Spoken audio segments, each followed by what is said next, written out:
എല്ലാവർക്കും നമസ്കാരം. 1 ലിറ്റർ പാല് ദിവസവും അതിൽ നിന്ന് ശുദ്ധമായ പനീറും ബട്ടറും നല്ല നറുനീരിൻ്റെ മണമുള്ള മോരും ഒക്കെ വീട്ടിൽ ശുദ്ധമായിട്ട് തയ്യാറാക്കാം.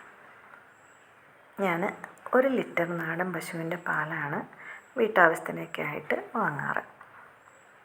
അത് തലേ ദിവസം രാത്രി തന്നെ നന്നായിട്ട് തിളപ്പിച്ച് ചൂടാറിയതിന് ശേഷം ഫ്രിഡ്ജിലെടുത്ത് വയ്ക്കും. അടുത്ത ദിവസം രാവിലെ ഇതുപോലെ നല്ല കട്ടിയുള്ള പാൽപ്പാട മുകളിൽ വന്ന് കാണും. ഒരു സ്പൂൺ കൊണ്ട് പതിയെ കോരിയെടുത്തൊരു പ്ലാസ്റ്റിക് കണ്ടെയ്നറിൽ ശേഖരിക്കും. ഒരു ദിവസത്തെ പാൽപ്പാടയാണിത്. അങ്ങനെ ഈ പാൽപ്പാട എടുത്ത് ഫ്രീസറിൽ വയ്ക്കും. അങ്ങനെ 20 ദിവസം ശേഖരിച്ച പാൽപ്പാടയാണ് ഈ കാണുന്നത്.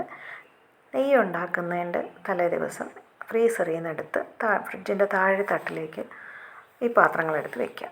ആ തണുപ്പൊക്കെ മാറിയതിന് ശേഷം കുറേശ്ശെ എടുത്ത് മിക്സിയുടെ ജാറിലേക്ക് ഇടുക. അതിൽ നല്ല തണുത്ത വെള്ളം ഉണ്ടെങ്കിൽ നല്ലത്, അല്ലെങ്കിൽ സാധാരണ വെള്ളവും മതി.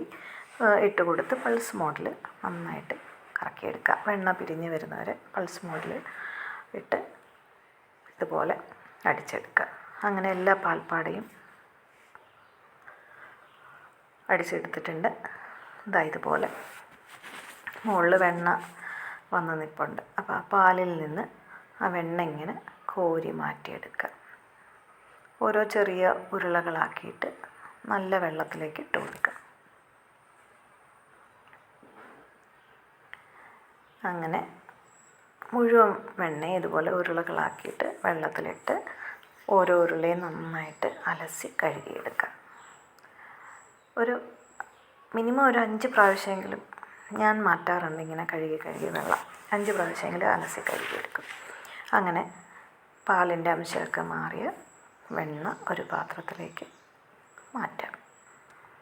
പിന്നെ നമുക്ക് എത്ര ബട്ടർ വേണോ അത്രയും ബട്ടർ മാറ്റി വെച്ചതിന് ശേഷം ബാക്കി ഉരുക്കിയെടുത്ത് നെയ്യാക്കുക. ഇവിടെ ബട്ടറിന് അത്ര പ്രിയമില്ല, എന്നിരുന്നാലും കുറച്ച് ഞാൻ മാറ്റി വയ്ക്കാറുണ്ട്. അൺസോൾട്ടഡ് ആണെങ്കിൽ അതുപോലെ എടുത്ത് ഫ്രീസറിൽ വയ്ക്കുക.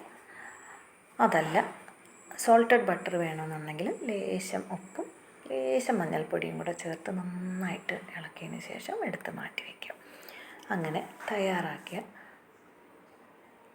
വെണ്ണ നന്നായിട്ട് വെള്ളത്തിൽ അലസി കഴുകി അതിൻ്റെ പാലിൻ്റെ ആവശ്യമൊക്കെ മാറ്റിയെടുത്തിട്ടുണ്ട്. അതിൽ നിന്ന് കുറച്ച് വെണ്ണയും മാറ്റി വെച്ചു.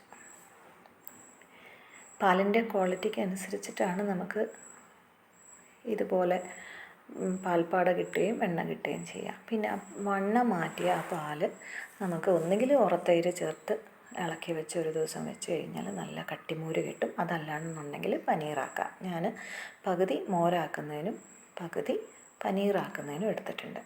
ഇപ്പോൾ കുറച്ച് വെണ്ണ ഞാൻ അൺസോൾട്ടഡ് ബട്ടറാണ് എടുത്ത് വയ്ക്കാറ്. കുറച്ച് ബട്ടറായിട്ടും മാറ്റി വെച്ചു. ബാക്കി വെണ്ണ ഉരുക്കി നെയ്യാക്കാനും എടുത്തു.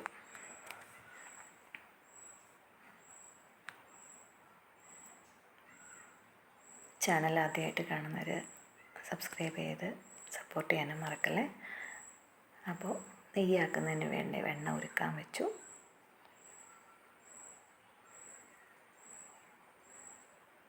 ഒപ്പം മാറ്റി വെച്ച ആ വെണ്ണ മാറ്റിയ പാലിൽ പകുതി പാല് മറ്റേ അടുപ്പിൽ നന്നായിട്ടൊന്ന് തിളച്ചതിന് ശേഷം ഒരു 2 തവി വിനീഗർ ഒഴിച്ചു കൊടുക്കുക. വിനീഗറിന് പകരം ചെറുനാരങ്ങ പിഴിഞ്ഞൊഴിച്ചു കൊടുത്താലും മതി. നന്നായിട്ട് തിളച്ചതിന് ശേഷമാണ് വിനീഗർ ഞാൻ ഒഴിക്കാറ്. അപ്പം നന്നായിട്ട് ആ പാല് നന്നായിട്ട് പിരിഞ്ഞ് വരും. ബാക്കി പകുതി പാലിൽ നല്ല കട്ടിയുള്ള ഉറത്തൈര് 2 സ്പൂൺ ഒഴിച്ച് ഇളക്കി അടച്ച് വെച്ചിട്ടുണ്ട്. അപ്പോൾ ഒരു സൈഡിൽ വെണ്ണ ഉരുക്കി നെയ്യാവുന്നു, മറ്റേ സൈഡിൽ പാല് പിരിഞ്ഞിങ്ങനെ വന്നിട്ടുണ്ട്. നന്നായിട്ട് പിരിഞ്ഞ് വന്നു. ഞാൻ സാധാരണ നെയ്യ് ഉണ്ടാക്കുമ്പോൾ അതിലൊരു പിടി കറിവേപ്പിലയോ അല്ലെങ്കിൽ ഒരു പിടി തുളസിയിലയോ ഇടാറുണ്ട്. അപ്പോൾ പിരിഞ്ഞ് വന്ന പാല് നന്നായിട്ട് ഒരു തുണിയിൽ അരിച്ചെടുത്ത് ഒരു വെയിറ്റ് എടുത്ത് വയ്ക്കാം. ഒരു 2 മണിക്കൂർ കഴിയുമ്പോൾ നമുക്ക് നല്ല ഒന്നാന്തരം പനീർ കിട്ടും. അങ്ങനെ നെയ്യ് തയ്യാറായി വരുന്നുണ്ട്. ഞാൻ ഇന്ന് കറിവേപ്പിലയ്ക്ക് പകരം ഒരു പിടി തുളസി ഇലയാണ് ഇടുന്നത്. നെയ്ക്ക് ഒരു നല്ല മണം കിട്ടും. അങ്ങനെ നെയ്യ് തയ്യാറായിട്ടുണ്ട്. ഇത് അരിച്ചെടുക്കാം. ഒരു മാസം, അതായത് ഞാൻ 15 ദിവസം കൂടുമ്പോഴാണ് നെയ്യ് തയ്യാറാക്കുക. ഒരു മാസം എനിക്ക് ഏകദേശം ഒരു 800 ml നെയ്യൊക്കെ കിട്ടാറുണ്ട്. അപ്പോൾ ശുദ്ധമായ നെയ്യ് തയ്യാറായി. ഒപ്പം പനീർ,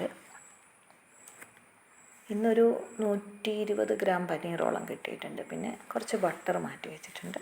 പിന്നെ നല്ല നറുനെയ്യിൻ്റെ മണമുള്ള കട്ടി മോരും. അപ്പോൾ ഇത് നമുക്ക് വീട്ടിൽ തന്നെ തയ്യാറാക്കാവുന്നതേ ഉള്ളൂ. കുറച്ച് ക്ഷമയും സമയവും വേണമെന്ന് മാത്രം.